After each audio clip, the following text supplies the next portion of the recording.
Hello and welcome to this video. Peace be upon you.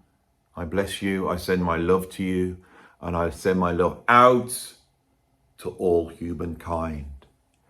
I want to reach out to them with kindness and love. I do not want to spread negativity. I want to spread positivity, and I want to entertain you with the power of positivity, which will come through in this video. On this video, I am going to be going through 10 more annoying musicians. Yes, there's even more to go through. Now, some of you may be bristling right at this moment and be thinking, oh no, Andy's going to be all negative and putting down people and spreading hate. But that may as well be, or may well as be. That sounds like a silent film actress, that does. May well as be. That doesn't make sense, does it? Anyway, for those of you who cannot see the positivity and love in which I do these videos, then I've got one thing to say to you, which you can go away and have a good ponder on, and it's this.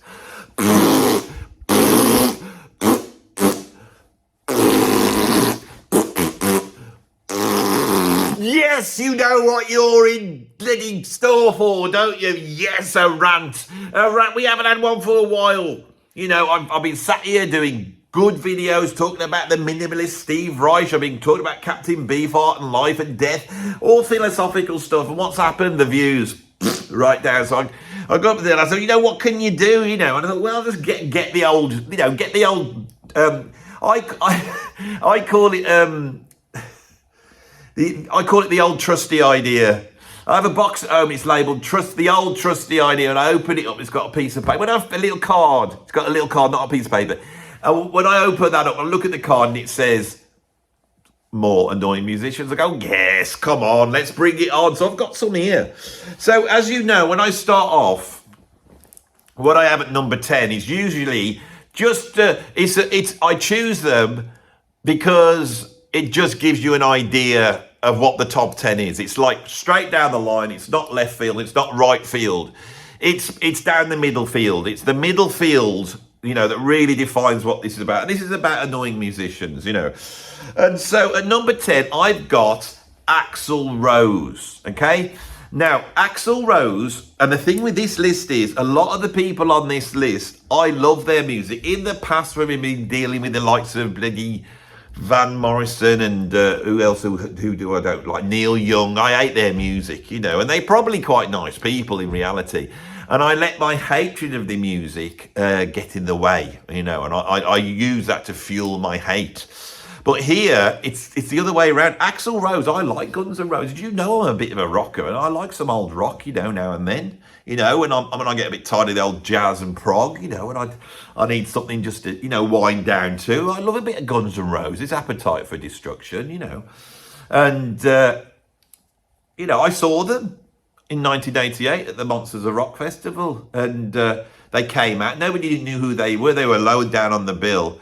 I don't remember the earth moving, you know, but that was proper Guns N' Roses with all the proper people in. Now, of course, every time they get on stage, it's like a major event. They, you know, and I sit there like with the rest of us. I sit there, and this is what annoys me about Axl Rose. It's not that it's not because he turns up late and doesn't have any respect for his fans. It's not the fact that he can't sing anymore, and that's not the fact that he's ginger and he wears a kilt when he's got nothing to do. Why is he wearing a bloody kilt for? He's not Scottish. Is he Scottish? Doesn't seem Scottish. I mean, I know he's ginger.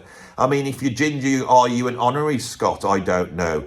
But that's nothing to do with that, right? That's not what annoys me. What annoys me about Axl Rose is he's a bloody millionaire, right? They made one good album 40 years ago, and he's a bloody millionaire off that one album. His band should be the same as, like, I don't know, Winger or, you know, any other rock band at that time. You know, Poison. What's wrong with Poison? Why aren't we going on about? Why is it that Poison aren't appearing at Glastonbury, and they're sort of tuning in to see whether they can still play and perform. Like, oh, that's what I don't like about Axl Rose, is how have they got it like this? It shouldn't be like this. Why are we bothered? Why do we see them as being so important that they get on stage and be like, oh, are they going to be any good? Or, I mean, Slash is still good. A good band. They got some session players. They're a good band. Well, what about Axl? Oh, he's doing all right. He's got a squeaky voice anyway, hasn't he? He's always in a squeaky voice, old Axl has, yeah. Always, I mean, so you have to sort of listen back, but he has got a 5.5 octave rate, but not anymore. Not anymore. He can't hit the high notes, you know. Is he going to be able to do it? He looks ever so worried. He doesn't look like Axl Rose anymore. Why is that? Oh, I think it's because he's got old. Yeah, he's got old, hasn't he? And ginger people don't age well. He looks more like Mick Hucknall, and I hate Mick Hucknall. Yeah, I hate Mick Hucknall too, so I'm going to just put that hate onto Axl Rose because they're sort of very similar, aren't they? Yeah, they are very similar in a way. But I'm more concerned that he's, oh, look, he had a bit of a wobble on that note there. And now he doesn't seem confident. You see, he went to walk over there and he slipped over a little bit. He doesn't seem to be, why do we care? Right? Axl Rose, I think, when he was an arsehole and didn't give a toss, you know, and when he came swanning in and thought he was the bee's knees, you know, when he was like a archetypal rock star, really good looking, long hair, the body, the voice, you know, when he had all that, he was an arrogant little type, wasn't he? He was arrogant then. He doesn't seem so arrogant now, and that gets on my nerves. You ain't going to see a Morrissey on my list. Never will you see a Morrissey on my list. You're never going to see a Ted Nugent. They don't get on my nerves. That's what I want from my rock stars, is arrogance. I don't want this fatty. Axl Rose, go out and sing out a tune. Bloody kick something over. Don't even sing, don't turn up. That's what we want. I want them booked at Glastonbury. I want everybody there. I want the BBC filming them, right? Okay, and they're there filming them, and I want them to come out, and I want Axl Rose to start to go on about the Jews, not bloody Bob Vylan or Kneecap. I want Axl Rose to come out and start being anti-Semitic. You know, if he does it, they will see him as some sort of far-right Nazi, of course, because he's ginger. So that's basically the sort of pattern I like free associate on an artist for no reason whatsoever, and I just drag out anything that pops into my head about why they get on. I could do it for any artist, but I think Axl Rose, you know, you all hate Axl Rose. He gets on everybody's nerves. Nobody likes him. I mean, you could have swapped him out for any sort of gingery type person there. Mick Hucknall could have existed in that spot. Even maybe Dave Mustaine, you know, from Megadeth, you know that one? That's your basic opener. Oh yeah, here we are. Old rock star, ginger, I don't like them. So that's where we start, you know. The gingers being one of the few identity groups that you can still have a go at, you know. And I probably am punching down. You know, when I'm punching down like on that. That's Axl Rose's head down there. I'm punching down like that. You're rubbish, Axl. You used to be arrogant and have a 5 octave range, and now you rubbish. You keep not be able to get the notes. You sound squeaky. I'm punching down to Axl Rose. He's down there. And nobody would say, well, no, because he's a multimillionaire, isn't he? He's a multimillionaire, old Axl Rose. I mean, you're not really punching down, yeah, but he is ginger. I know, but the gingers are in the same group as all the other ones that you're punching down to. Really? Yeah, they're not. Why? Because they're not like a subjugated class. They are in the United Kingdom. They are. Right, if you're ginger and Scottish, you're at the bottom of the pile in terms of the essentialist privilege groups, right? You got your trans, you got your blacks, you got your women, you got your gays, you know, all that sort of ladder of privilege that you can put people on. Here in the United Kingdom, Scottish ginger people are right down the bottom. You know what we use them for? Fighting our wars, because they're bloody hard, that lot, I tell you. They're like indestructible, like ginger Terminators being sent out to some desert there. And there they are, slashing away, fighting away, getting sunburned. It's the sunburn that gets them angry, you know. A couple of days out there in the desert fighting some Arabs, you know, but on behalf of us. And the Scottish ginger people in our armies, they get a bit sunburnt, you know. And then they get a bit of a histamine flare. A ginger person with histamine flare, it's a recipe for disaster. It's a recipe for bloody disaster. You don't want to be messy because they're grumpy. They are grumpy. And there they are running around with their kilts, you know. Kilts flying up, ginger tackle flapping in the desert, frightening the Arabs. Shall we move on? So at number 9, I have one of my favourite artists, but I'm afraid he gets on my nerves And I don't want to admit that he gets on my nerves. I've spent decades pretending he doesn't get on my nerves. I've even done a whole video here where I said, oh, he's a genius, he's a wonderful man, he's an amazing musician. He doesn't get on my nerves, but he does get on my nerves. That's the point. He does get on my nerves. He always has got on my nerves from day one. And now I'm going to be able to expel. This is one of these things where I'm going to expel a pent-up annoyance I have about a musician that I really love, right? And it's because of an episode that happened the other day in the car, and I'll tell you who it is. It's Prince. Prince gets on my nerves, right? Now, in much the same way as we can punch down to the ginger people, apparently we can punch down to people who aren't that tall, but there is a point, right? Once they're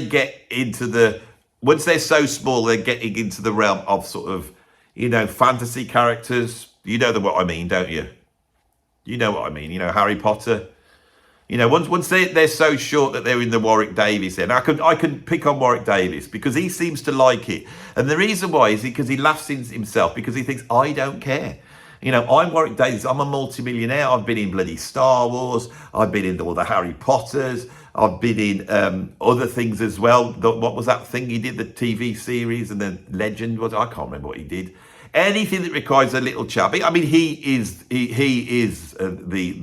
mean, I love Warwick Davis. So, and this just goes to the point. It's not because Prince is small. And Prince is what is he? Was he 5'2" or something? So he's not really in the category of I don't know which. See, the thing with me is because I'm not very politically correct because I'm old.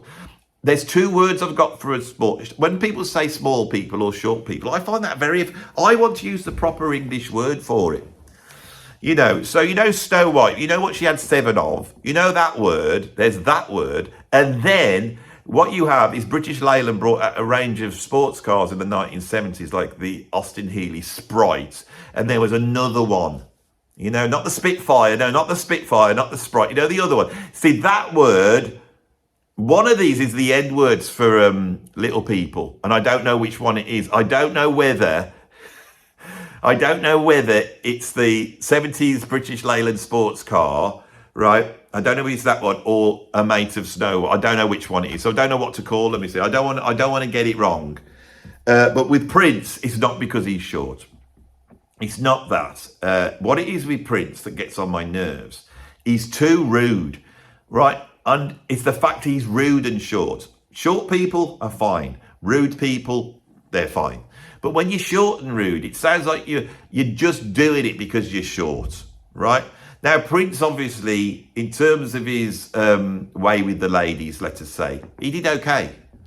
But he didn't do it based upon his height. He was a little fella. And the thing that always has upset me is when I went to the cinema as a young man to watch Purple Rain, when he seduces Apollonia, she sat on this bed in her sort of, 80s underwear. And Prince comes in and he comes in behind her. And he looks like a horrible homunculus because he's so small as he wraps it. I never liked it. I didn't think it looked right.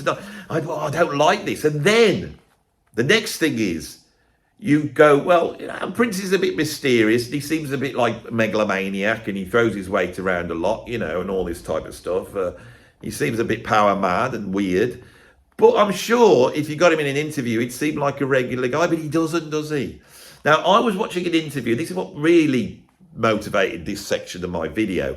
I was watching an interview with the other way, and he sat there with the acoustic guitar, and he's talking to this interviewer, and it's not some bloke, it's an attractive lady. And so he starts with his ways, his Prince ways.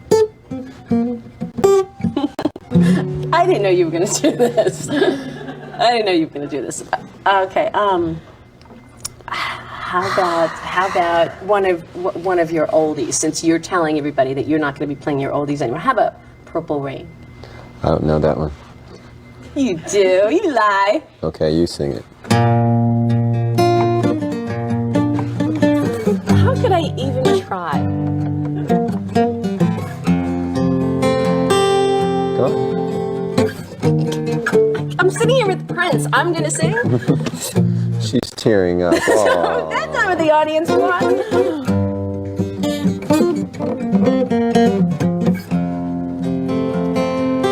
You're killing me. That's the idea.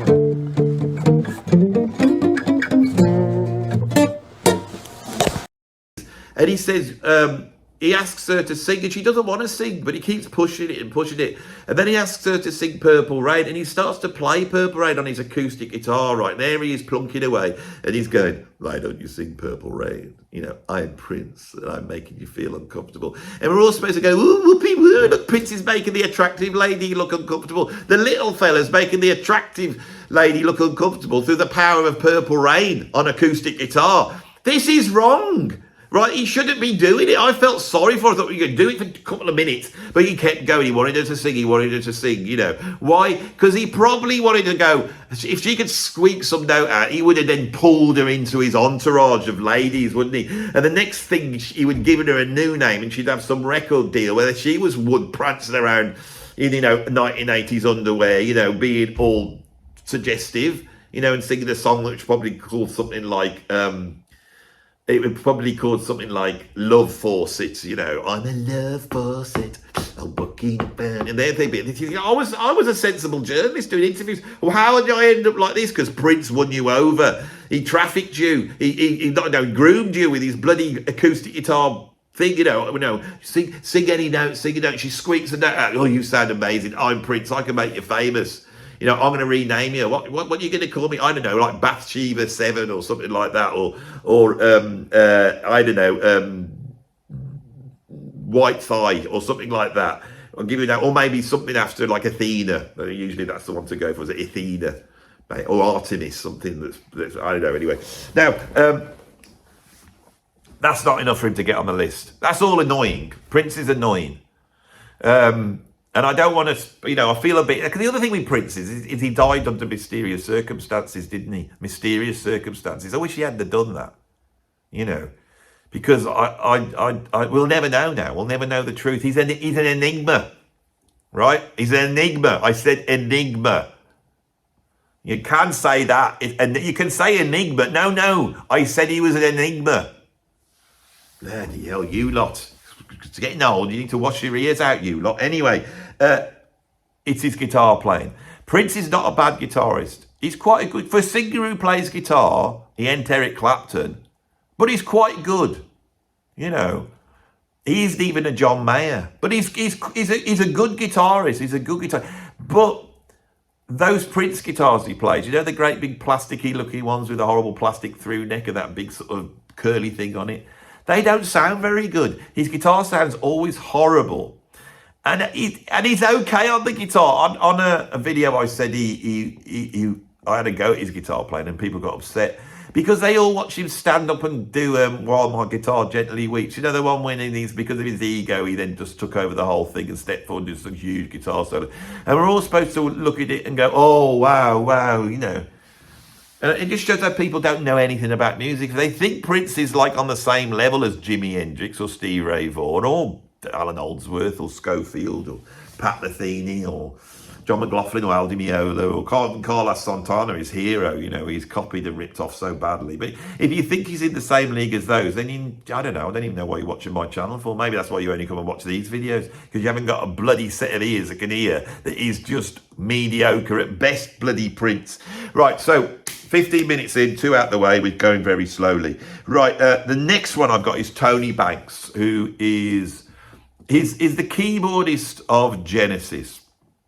Now, they're all posh types in Genesis. Peter Gabriel, Tony Banks and Mike Rutherford. They're all very posh. Now, they cover, in those three, the three archetypes of poshiness, right? So you've got Mike Rutherford. He's nice and posh. He's a nice one. He can afford to be nice because he's very close to being like an aristocratic lord. But he's completely benign. He knows what he's doing. Mike Rutherford's the nice one.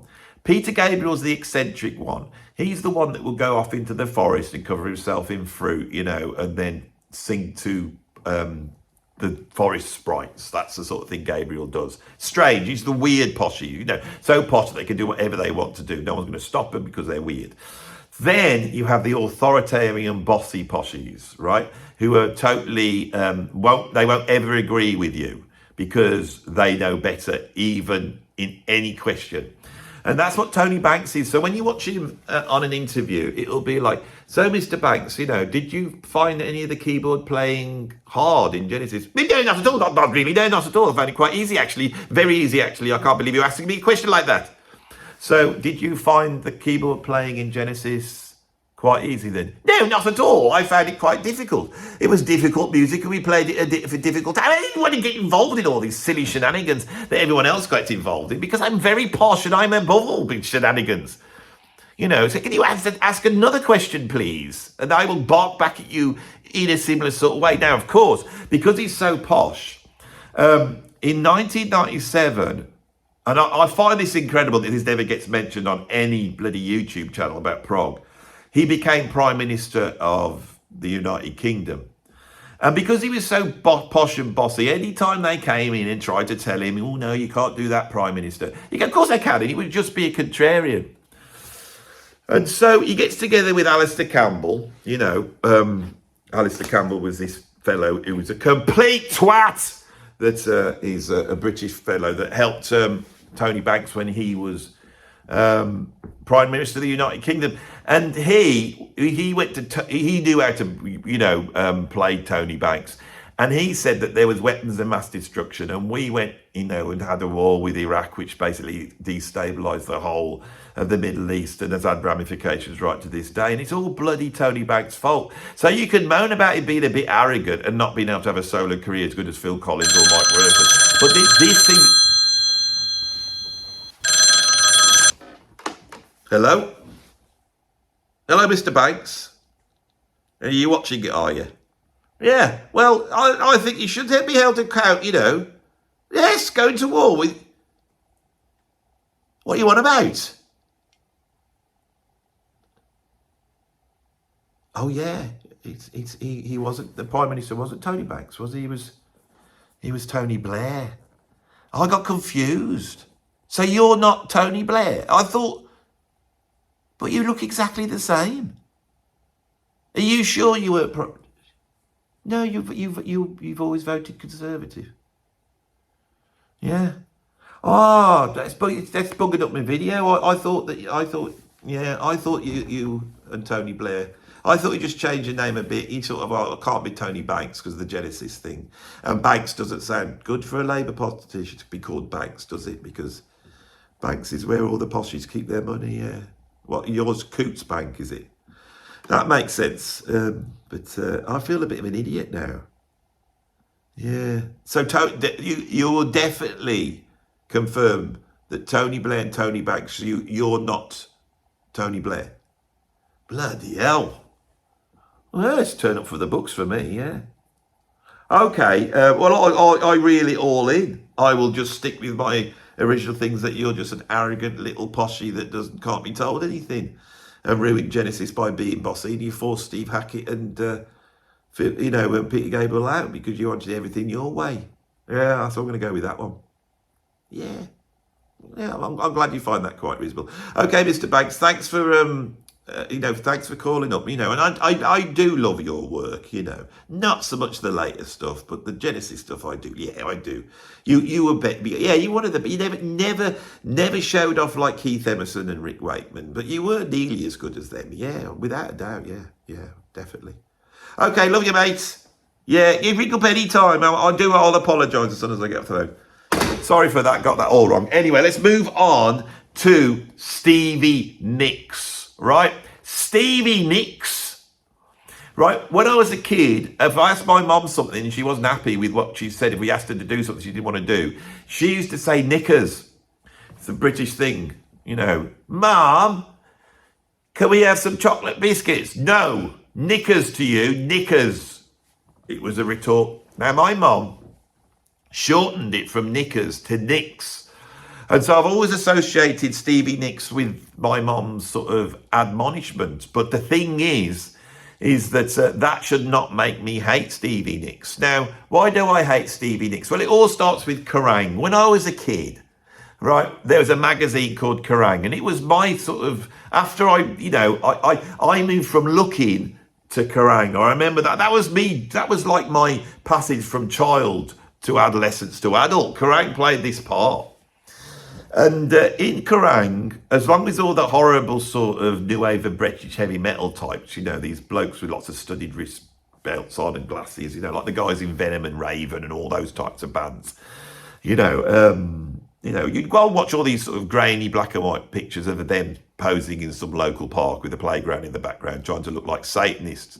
There was a lot of that going on, but Kerrang knew with the sort of testosterone-filled young boys that were populating the readership of their magazine, that they better put some ladies in there. So what did we get?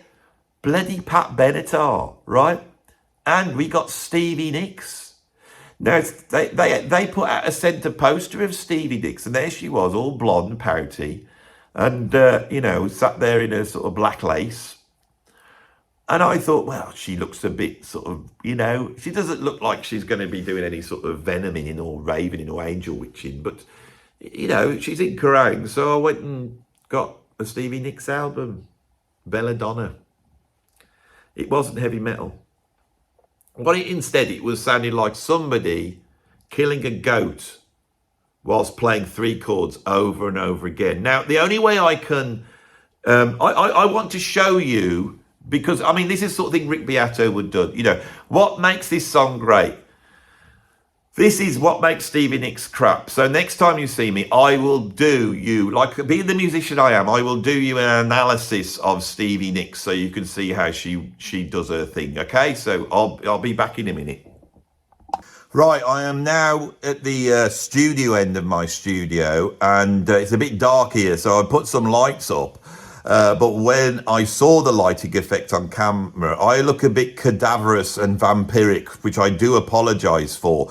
And that's going to probably make this demonstration even more evil, right? But it's not my fault, it's Stevie Nicks' fault. This is what we're dealing with. I do apologise for looking so terrifying. I'm trying not to, but I just do. And anyway, that's beside the point, isn't it? So what I've done is I've prepared your average rhythm section backing that you would have on any Fleetwood Mac song or any Stevie Nicks song. So imagine Mick Fleetwood, imagine he's playing his drums. He's got behind his drum kit and he's playing a bit of drums, right? That sounds like this, right? It's a bit like this.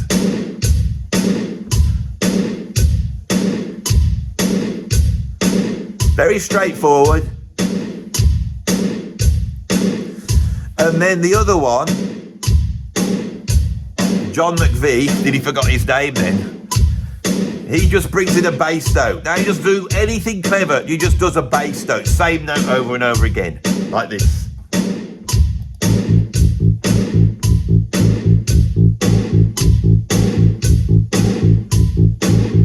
Right, so that's all you need for every single track. Now, from a songwriting point of view, I'm going to explain Stevie Nicks' songwriting technique here, right? So here's my keyboard, all right? There's my piano there, all right? There's my piano, and I've got a 70s electric piano sound. If I just make that. So I've got a sort of 70s, can you still see me down there? I've got a 70s electric sound. So what Stevie Nicks does is she gets her hand, right, like this. She gets her hand and she forms it into a claw. It's called the Nicks claw, this is. It's the Nicks claw. And then what you do is you bring that over and you just plonk it down like this on your piano. Like that. And you can plonk it down anywhere. See the Nicks claw there? You can put it anywhere.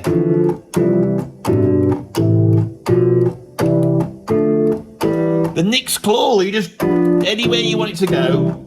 Anybody can do this. Once you've got that, now, how do you make that claw so rigid and strong? Well, Stevie Nicks used to get her road crew to insert into her bottom cavity some sort of straw, and there they would blow illegal substances up into that cavity, and that would have an effect on her and make her very strong and rigid, and the claw would then take effect.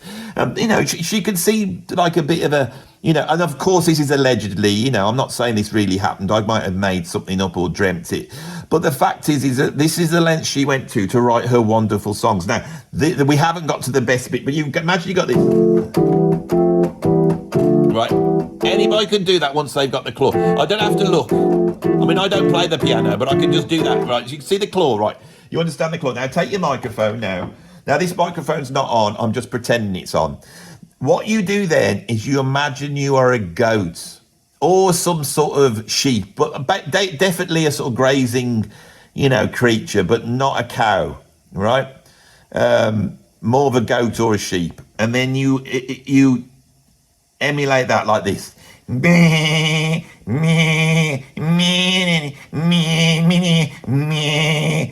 once you've got that and the claw, it's just a matter of dropping in some lyrics, but we won't have the lyrics to start off with. We'll just go with those two entities, right? And we get our Fleetwood Mac back in. You ready?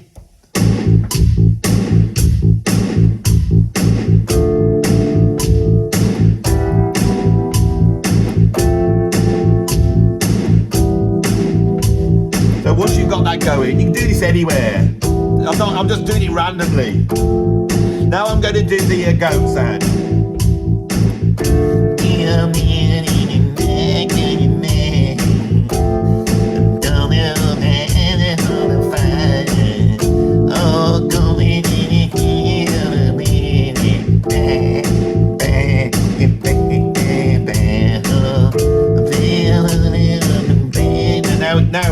Now we're there, we need some lyrics.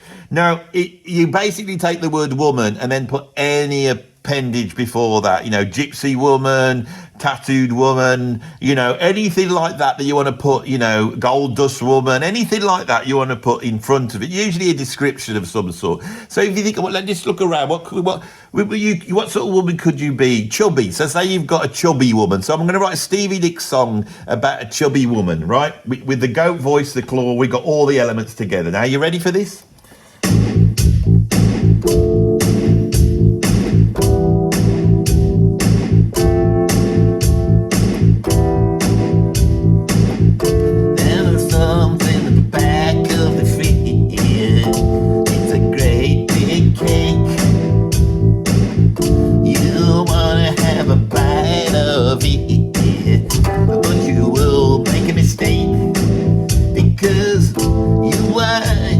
Chubby woman, you are a chubby woman, and you are a chubby woman, like a big fat sheep go back, back, back. You had a bite of your cake, and you had a little bit of, oh God, I don't know, anyway. But you can see my point. As that illustrated, shall I get more in a better position now? So that's that is why Stevie Nicks gets on my nerves. Bloody hell, she's still going, still doing it, isn't she? Now, there was an incredibly really talented man, you know, and talented people don't really do that well in the music industry, but there's an incredibly talented person, I believe, and this might not be true, but I might have just heard it as a rumour, I don't know. A lot of things I say on these videos aren't true, you know. I've got a statement down below that says that none of this is true, just in case. But there was in Frank Zappa's band a bloke called Bobby Martin, a brilliant keyboardist, brilliant saxophone player, and an incredible singer, and he got the gig with Stevie Nicks. Now, I'd like to interview Bobby Martin because he's such an incredible player and he'd have lots of Zappa stories. But I want to know what happened when he joined Stevie Nicks, because I believe she got rid of him. You know why? Because he was too good. Get rid of Bobby Martin. He sings much better than me. He's got a voice that's so rich and that doesn't sound like a wounded baby. Stevie Nicks, sorted. At number 6, I have, and this is a bloody obvious one, I never put him on one of these lists before, and I tell you why, because I quite like him. He's so annoying and arrogant that I respect it, you know, respect the level of arrogance from this man. It is, of course, is the Swedish alternate picking genius, Yngwie Malmsteen. What can I say about Yngwie Malmsteen that I haven't said before? Well, I've said a lot about him already. In fact, as I say this, I might have already put him on the list, but it doesn't matter. I can regurgitate, because the thing is, you're still going to come and watch, aren't you? I mean, Yngwie Malmsteen, do I have to say anything, right? Okay?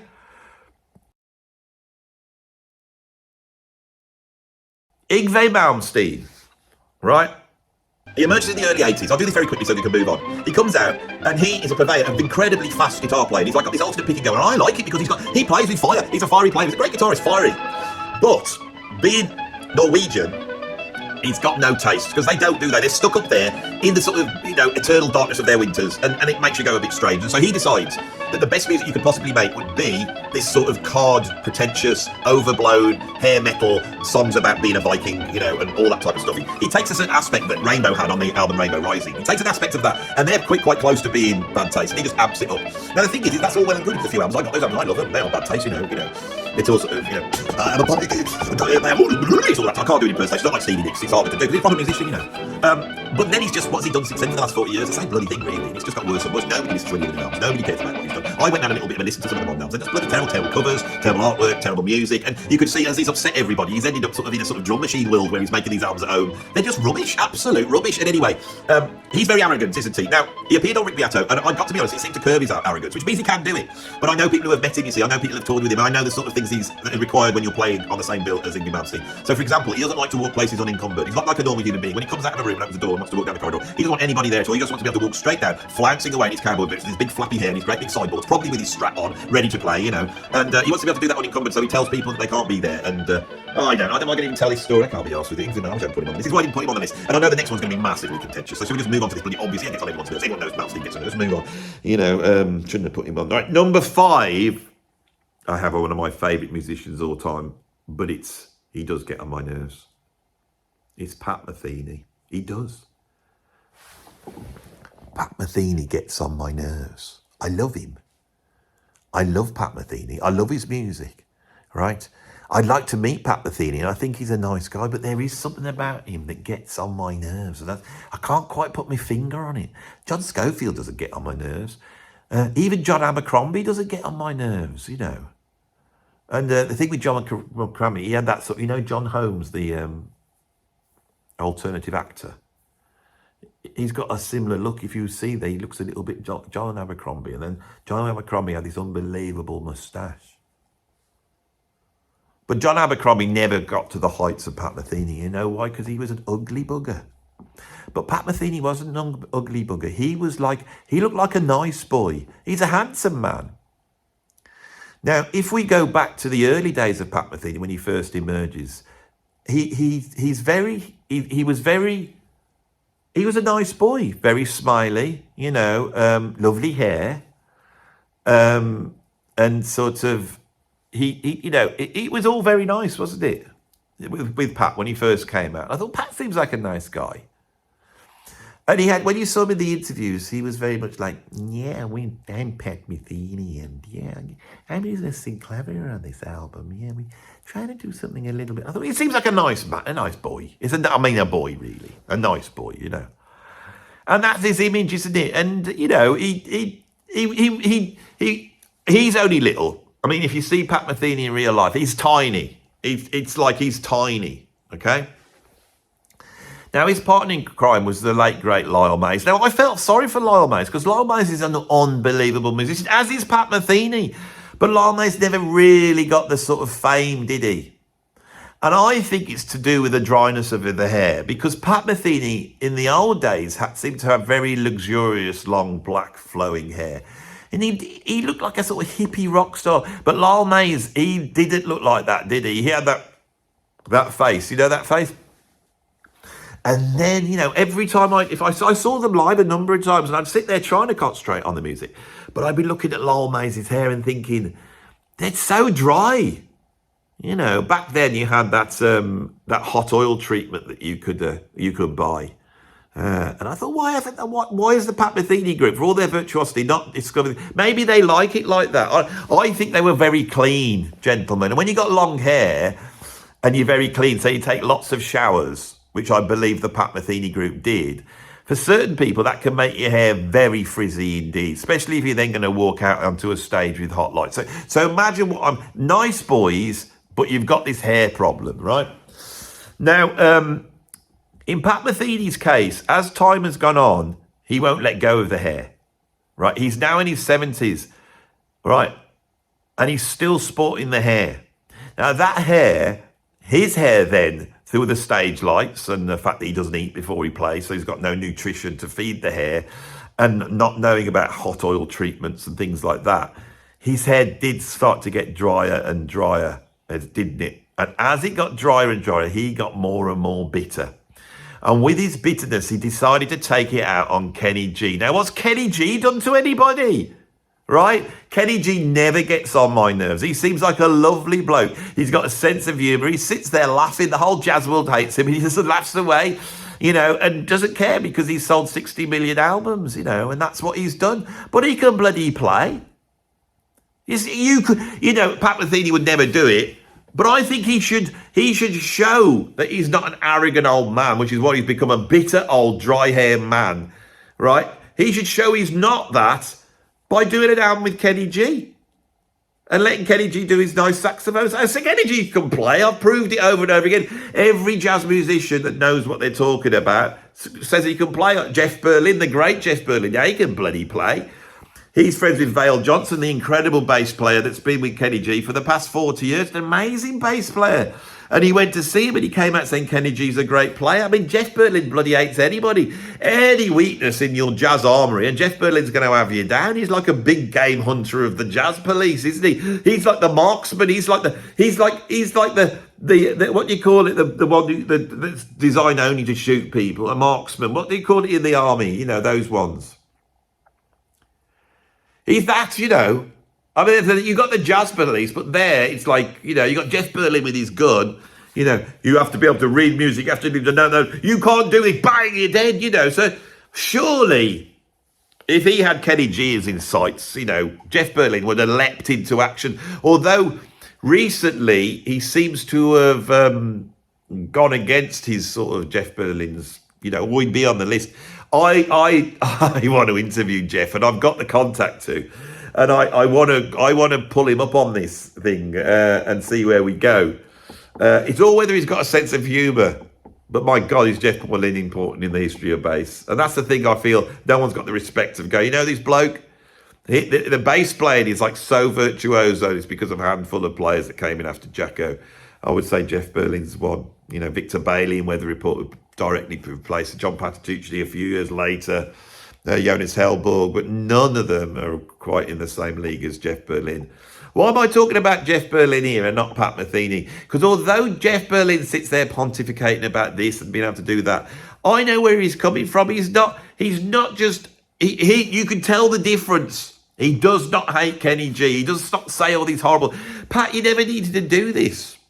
And as the older he's got, Pat Metheny's hair has taken on a life of its own. So when I see it now, I think here's this bloke. He's like in his early 70s now. His hair was once black, and now it's sort of a blondie brown colour, and it looks like some sort of hat that you would wear if you lived in the Middle East, the sort of on the mountains. You know, those types of people, the sort of people that will help you get up the Mount Everest of the 1950s, like Sherpas and stuff. And you imagine they got that great big hat thing on. It's like a Russian hat, but it's much more, you know, the hat I mean, a much more hairier hat, you know. That's what Pat Metheny's hair looks like now. And the older he gets, the more he holds on to that hair, and the more he criticises Kenny G, the more he gets on my nerves. And that's why he's on the list. I love Pat Metheny, and if he's watching this, I know he'll never now come on for an interview. He's never going to come on for an interview, you know, and I love him. I've said so much good about him. I've sold so many I've even championed things like bloody zero tolerance for silence, which really is a load of rubbish, really, isn't it? I mean, I could have done that when Pat does that. Why does he do that? I don't know. Just venting his anger, you know. So, you know, I've championed him all the way through. I love him. He needs to get rid of that hair, and he needs to make friends with Kenny G and make an album with him. I want to see Pat emerging as an older man. I want to see the white hair. I don't want to see it dyed. I don't even believe that's his hair. You know, I mean, certain jazz musicians are able to they're able to pull this off, you know, like Al Di Meola. He can pull it off, guitarists that can. Some guitarists who were incredible wig wearers, like Frank Gambale, they get to a certain age and they go, you know, I don't care. Let's just take the one. I know I look like Uncle Fester, but I don't care. And I respect Frank Gambale for that. That's why he's not on this list. Pat, you would not be on this list if you just get rid of that hair thing, right? Just get, take it to the local zoo. They can put it in there. We can go and visit it and see it. Pat Metheny's hair, feed it, and all that type of stuff. But I want to see Pat coming out with his white hair. I want to see what his hair's really like, and I want it cut short. I had long hair most of my life. Check out the early videos of this YouTube channel when I was still trying to hold on to the long hair, and then I stopped. And now, not only have I got short hair, but I've also, this morning, and I put a little bit too much, I've put a little bit of the old hot oil into my hair. As you can see, it looks a bit greasy, to be honest. But, I could put up with Pat Metheny's hair looking greasy. It wouldn't bother me. I wouldn't hate him for that. But what's going on there? The awful hair combined with the hatred of Kenny G. Pat, you're bigger than this.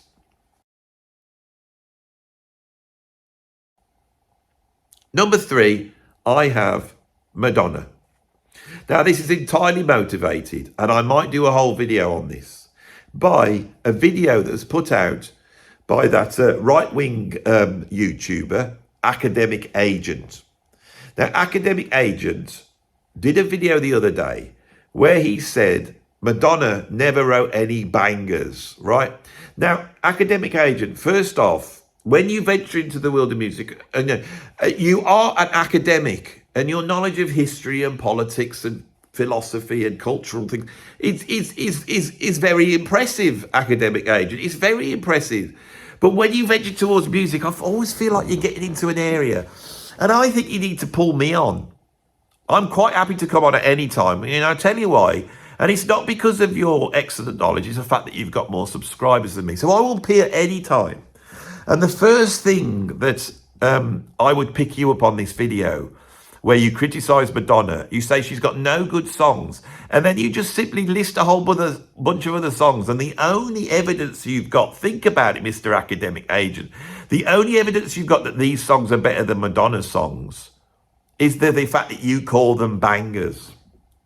Now, if you knew anything about music, I've made over 1,200 videos here, and I've dealt with what's good music and what's bad music. And never once on those 1,200 videos have I used as evidence that this music is good the description of this is a banger. I've never done it. If I'm waxing on about John Coltrane's Love Supreme, which is wrought from his very soul, which, explores a sort of spiritual enlightenment that he had in 1957, where he decided not to take drugs. And then after a period of meditation, he felt like he was visiting with God. And whether you believe or not, when you put a Love Supreme on, and it's almost like a jazz prayer that he plays, and his musicians have just... They are so sympathetic to his vision. They're at one with his vision. So what I'm doing there is I'm explaining why John Coltrane's Love Supreme is incredible. But what he didn't do on that video goes, check out a Love Supreme. It's a banger. It's a banger. Charlie Mingus, he never made a banger. There's no bangers there. But there is, Andy. No, because I'm just telling you. Right, this is not an academic. You've got to, you can't just fall into the postmodernist pit of thinking that you can't actually talk about whether things are good or not. I'm sure you don't believe that, but saying something is a banger does not prove it's good. And then listing songs by ABC and Mel and Kim or whoever you had. I mean, Mel and Kim did a bloody brilliant song, didn't they? Mel and Kim. Take or leave it, wanna we believe it, we ain't ever gonna be respectable. I love it the way they say respectable, Mel and Kim. They should have ruled the world, but one of them, Mel or Kim, I think it was Mel. She succumbed to terminal illness and died, didn't she? She's a bit sad and is not the right fact to put into this video, but I am here to put cross facts. But the sassy way in which they bounced around on that video, go and check them out. They got the big hats and they're very bouncy. Mel and Kim are on that video, and when they come up and they go, I ain't ever gonna be respectable. I love it, respectable. That's what makes a song good, you see. I don't know why. I mean, they're English as well. They probably went, probably going like that, Mel and Kim did, yeah. Say respectable, respectable, respectable. But you're not saying it like that. You're going, respectable. It's a different thing. That's what makes pop music good. Now, the main thing I disagree with him on Madonna is the fact that Into the Groove, Borderline, Papa Don't Preach, Like a Virgin, Like a Prayer, Vogue, right? All these songs are bangers. They are bangers. Get into the groove, and you gotta prove your love to me. I didn't like Madonna. She's got no bloody talent. She's there because she, was a bit rude. She's not particularly attractive, but she doesn't mind showing a bit of flesh back in the 1980s. She opened the doors to showing off a bit of flesh, didn't she, old Madonna? She didn't care. Do you remember that sex book that she brought out? Bloody hell. My mate bought that. I'm surprised that normal, respectable people bought that sex book by Madonna. But her songs are bloody brilliant. They're brilliant. I'm going to do a whole video on Madonna, and I'm going to do Into the Groove, because I didn't like her. There she was, the sort of epitome of, and this is what academic age you can't see past. Yes, she's the epitome of a new age of sort of, blonde Marilyn Monroe type post-blondie starlets that were pushed out. We had Transvision about, but Madonna was the one that did it. And she's created the blueprint, and now every teeny bopper artist, whether it be Sabrina Carpenter or Christina Aguilera, once they've grabbed that teeny market, will then be too rude. And we'll titillate that market with rude videos. That's what we've got. And that's ended up with the whole bloody, what is it? WAP, that bloody song. It's all Madonna's fault, and that's why she gets on my nerves. It's not the music. She's done some bloody brilliant songs. Like a Prayer is incredible. Go listen to Like a Prayer. It's incredible.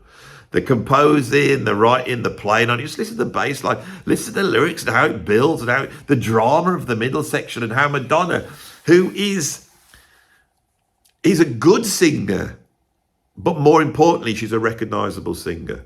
And Madonna, why does Madonna get on my nerves? Well, she doesn't really, except her adherence, like Prince, for being rude, right? And she, unlike Prince, wouldn't be here if she hadn't been rude. So once she gets to the age of 67, which she is now, and she's got all this plastic surgery, and she looks terrifying, right? I don't want somebody that looks like a nan still being rude, but she can't let go of the rude. And that's what annoys me about Madonna. But obviously, you can see I just shuffled this in here. I just shuffled this one in to really reply to academic agent. No, I've done it in a cowardly way, because he probably won't see his name, the fact is mentioned, so he won't know I've done this. But it doesn't matter. I've still said it. So, because I don't want him to come back at me, because I think he's good at arguing. I'm good at arguing. I do think we need to meet. I think we need to have an argument about something, me and academic agents. That's what I feel. An argument needs to ensue. The rock and roll drummer who's not an academic against the academic that knows nothing about music. That's going to be an interesting one. A deep and meaningful conversation about the word banger. If you say a car's a banger, then it's bad. And if you say a tune's a banger, then it's good. And there, straight off, we have a confusion of meaning. He must understand this with his academic ways. There's an epistemological problem here, where we are dealing with a phenomenological idea of aesthetic beauty, as opposed to a much more objective, God's eye view of objective beauty, and something that was completely admonished by the postmodernicists, that then opened up the door to seeing the idea of sort of cultural constructivism as being a way of assigning, objective truth, which is a trap because it's not objective. And so I think for our cultures to move forwards, we need to renegotiate what objective beauty is. We need to have that discussion. And it will be a nuanced discussion, because in reality, objective beauty and subjective beauty, both of those are two sides of the same coin. And the sublime in itself, beauty in itself, is the coming together of the object and the subject. That would be my academic take on it. And I'm quite happy to have an argument with you about that, academic agent, if you don't agree.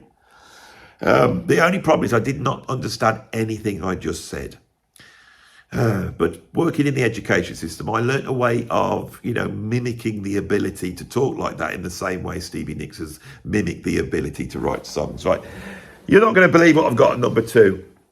My hero, the reason why this channel exists, the reason why I'm here, my favourite music artist of all, you know, the Lord and Master of us all, the greatest musician of the second half of the 20th century, the guy that brought us jazz, rock and fusion, the guy that pushed guitar to the outer limits, the second most annoying musician in the world, in my list here of more annoying musicians. So it's not actually the second because I've had other ones. John McLaughlin.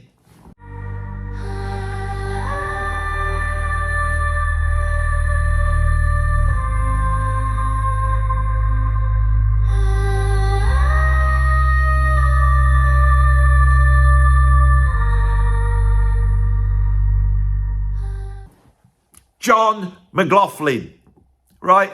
I have tried everything. I've had Billy Cobham on here. I've had John LaPonte on here. I've had Narada Michael Walden on here. I've had the whole bloody string section and brass section from the Mavish Structure that did the Visions of the Emerald Beyond. I've also had John Anderson on here from Yes. And he'd sold way more records than bloody John McLaughlin ever has, right? John McLaughlin, I worship the bloke.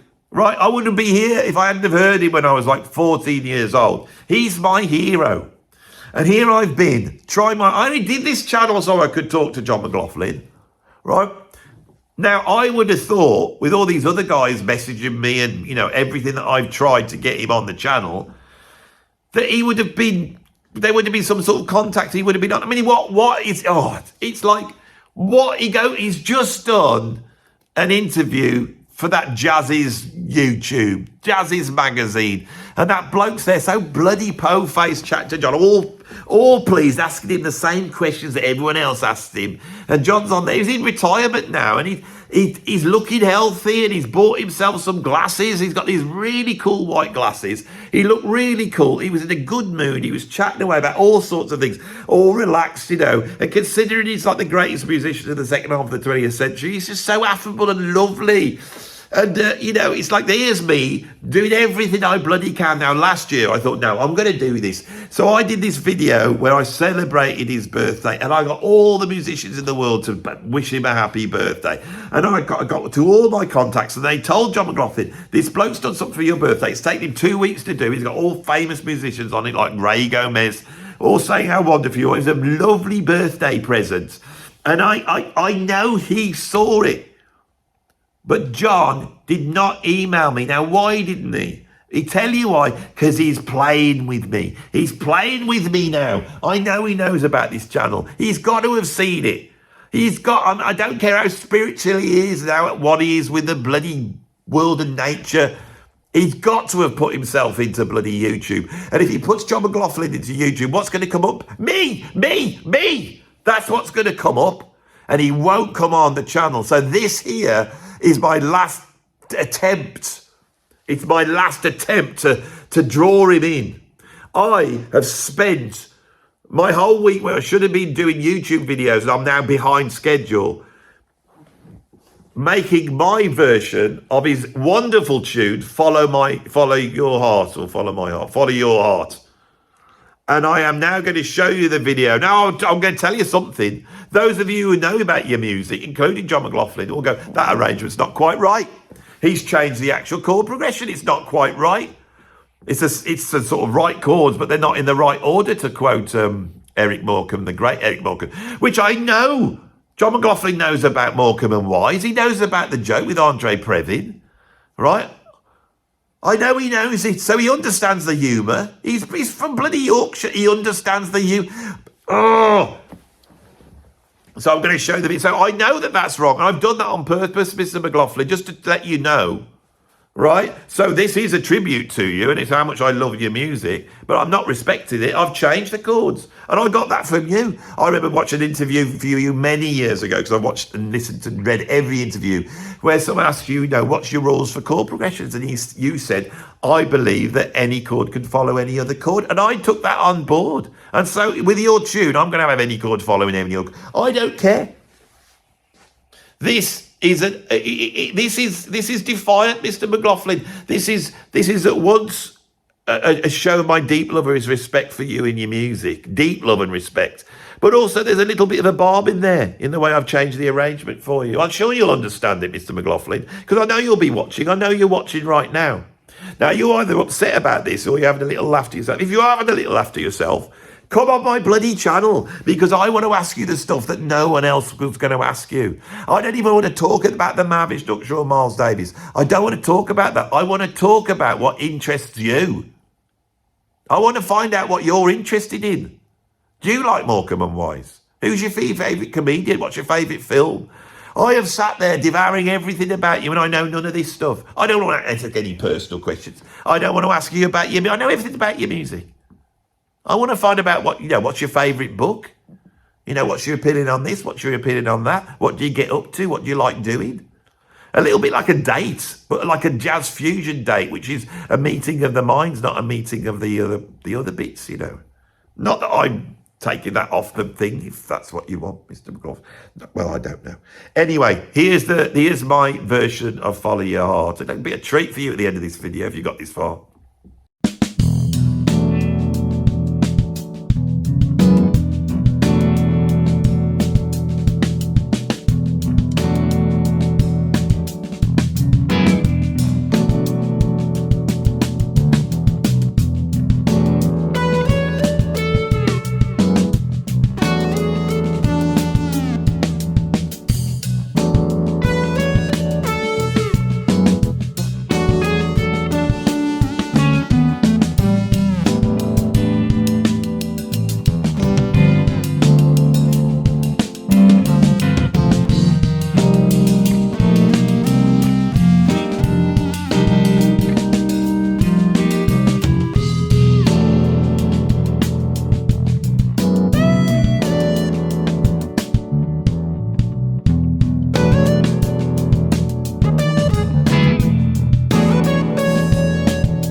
Right, let's get to number one.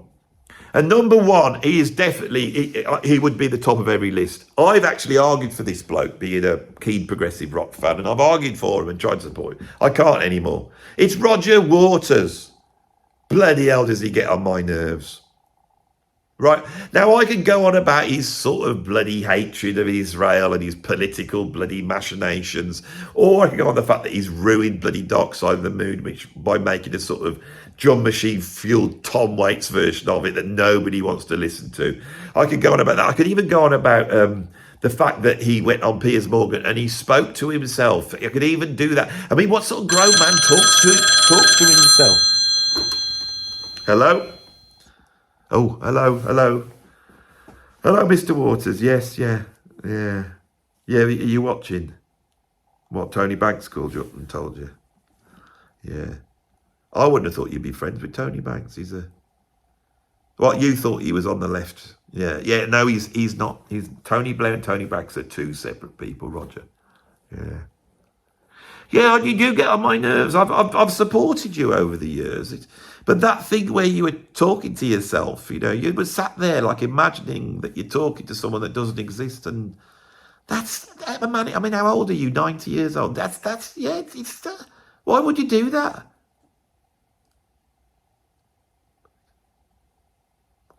Really going on now? Yeah. No, well, I'm going to have to take you to, I mean, I like Pink Floyd and I like a lot of stuff you've done, Roger. And I don't want to be nasty to you. No, I don't. Because you're posh, you're too opinionated. You just think you can say we don't care about anybody's feelings. You feel like, seems like you're above everybody. You are. I mean, look what you've said about Ozzy Osbourne. I understand you don't like blacks. No, they're not. Black Sabbath are not childish. Have you ever actually listened to them? No, I know. So why would you pick on Ozzy Osbourne dies? Everyone loves Ozzy. They don't love you, Roger. No one's going to be acting like that when you die. I mean, a lot of people breathe a sigh of relief, to be honest, that you won't ruin any more Pink Floyd albums, yeah? That's the way it is. Everyone loved us. I know you don't understand it because you're posh. It upset me when you did that. And I've supported you. And yet you've upset me with what you said about Ozzy. So it upset the whole world. Nobody's on your side anymore. I know where it's coming from. All right, tell me where it's coming from. Tell me where that's coming from. Okay. Yep. I understand. Yeah, I knew that already. So you want me to tell the audience that's why you had to go Ozzy. I'll do that. I'll do that. All right. Okay. I don't think it's going to make you look any better, Mr. Waters. No. What would do? I don't know. Making friends with Dave Gilmour. Doing something with him. Yeah, I know it's not going to happen. I know he's only got half a moustache. You can't hold that against him. I know, I do a bit. No, I'm on the Gilmour camp until you do something to, make up for what you said about Ozzy. I'm with the Gilmour camp. Yeah, I know you'd seen that. I changed straight away. Yeah. Okay then. All right then. Well, we seem to. Yeah. Okay then. Well, keep watching the channel. You never know. I might change my mind again. All right, mate. All right. Love you, mate. See you. Bye. Roger Waters. He's got a little bit upset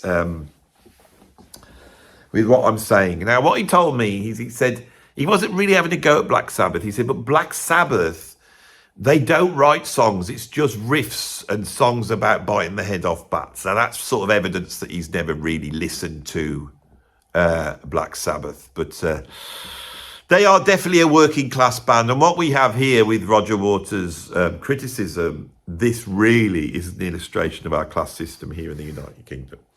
If you're a posh middle class type, educated at university, and you've come out, you're probably well read, you're probably quite literate, and you will value lyrics over music. You will be a fan of Bob Dylan. You'll be a fan of the sort of Joni Mitchell end of the world, and you'll think that that's great music. You will hear the great clunky riffs of Black Sabbath and songs about, witches at black masses, and you will think it's trite and juvenile. Okay? That is the middle classes. They tend to like the more lyrical, meaningful, grown-up stuff. That's what they like. Now, us great unwashed who don't know anything, we just like a good riff and a song about bloody fairies wearing boots. That's what we like. Now, if Roger Waters had listened to Black Sabbath, they might have been able to pep up Wish You Were Here, Animals, The Wall, even The Final Cut. All of those could have been pepped up with a few riffs and a bit of excitement. That's all we asked for. Instead of all this dad rock. It's more than just dad rock. There's a division, and it's here. There's music fans here, but some of them like the bloody songwriting, and some of them think that they look down on the likes of rock. They look down on Black Sabbath or Van Halen. Yeah, they're very good musicians, aren't they? Obviously, but it's all cliched. We've heard it all before. As though we haven't heard it all before with Bob Dylan. Right? So I'm going to show you that this division where you think songwriters are greater than musicians who come up with cool riffs and cool beats and cool guitar solos and excitement and stuff that you want to listen to, right? You shouldn't be thinking that that's better, and Roger Waters does. Why? Because he's a bloody snob. So what I'm going to do is I'm going to sing a song where I'm going to make it up on the spot. Now, if I had to make up a Black Sabbath song, I ain't making that up on the spot. It's too hard. You try coming up with a cool riff. You have to really sit there for hours. You can't just go.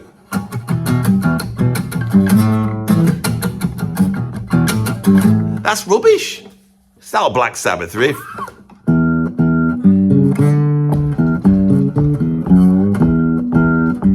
That's sad, but I'm influenced by, you got to understand the greatness of this band. You cannot do it.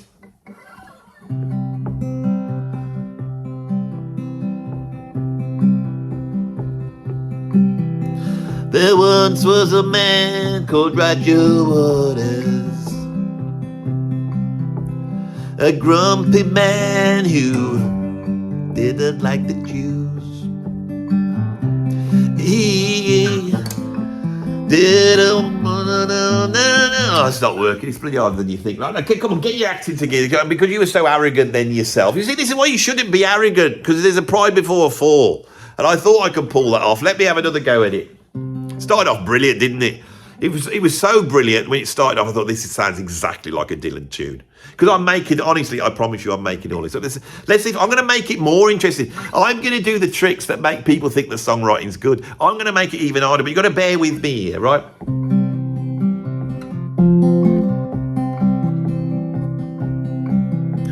There once was a man called Roger Waters. He's in a band called Pink Floyd. Everybody loved this band, but when he went solo, they got annoyed. Chorus.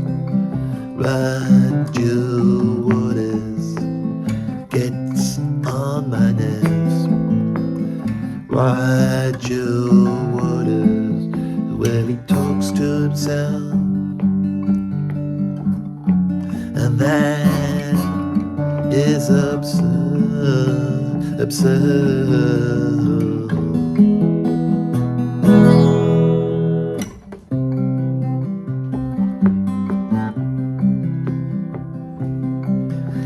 There once was a man called Roger Waters. He looked a little bit like a horse, and when he appeared on Piers Morgan, he took to himself, which was a little bit weird. Oh, Roger Waters gets on my nerves. He ruined Dark Side of the Moon with his awful version of it, where he growled like Tom Waits. song really boring. But the boring drum machine, he is left wing. He doesn't like the rich people, but he's a multi-millionaire himself. Oh, Roger Waters, he's very left wing, like those British Marxists who smoke a pipe like Tony Benn. We don't wanna know, we don't wanna know, Roger, you must go away, cause we don't wanna know. Keep your mouth shut, just make your music. I don't need your opinions, they make me sick. Oh, Roger Waters, Roger Waters, Roger Waters gets on my nerves. Right, so not only did I didn't do your 3 chords then, I put in all those chords there that where people go, oh, that's good songwriting there, that was there. I can do this till the cows come out. Anybody can do it. It's the easy way out. But Andy, yours lyrics weren't as good. I know I made them on the spot. I can go away and write some good lyrics now. I can wax lyrical, literally wax lyrical. Roger Waters, big stinky bum fart annoying posh Pink Floyd Pratt. Oh, end of the video. Number 1 done. I think this is an hour and 10 minutes. I mean, nobody else can rant like this. You've had all sorts here. And I hope, if you want to know my mission at the moment, is to debunk the songwriting process, as you've probably guessed. And I am doing it methodically. I think anyone can do it. So bloody easy. Writing songs is easy. If it's writing a good song, is you don't know how to write a banger. I might do a video in the future called "What Makes a Banger." What is a banger? And I'll go through some of the things that bangers tend to have. I know what they are. I do, I'm not just some ranty old bloke that just comes on here and just says a load of nonsense about Pat Metheny's hair. I have an idea what a banger is. And if you want to know what a banger is in the future, if you sat there wondering, or you want to see the great banger debate between me and Academic Agent, then please put a like on the video, subscribe to it. Go over to Academic Agent's relative the video where he goes on Madonna and say, Andy Edwards has answered you, so he can trawl through this. Hopefully being entertained on his way. You might learn some YouTube tricks from me, quality YouTubing. So he and we may be able to get, I'd love to have that debate with him. If you want to become a patron, you can. Links are down below. You can become a free or paid up member. Or you can become a member of this channel. Or you can put some money in my PayPal tip jar. That's all the ways of showing your love to me. And as I did at the top of the video, I send my love out to you. And remember that this is only here to try and make you laugh and have a bit of fun in this terrible world in which we live. And so that's all I'm trying to do. And if I did raise a little bit of a wry smile at some point, then my work here has been done. Thank you for watching.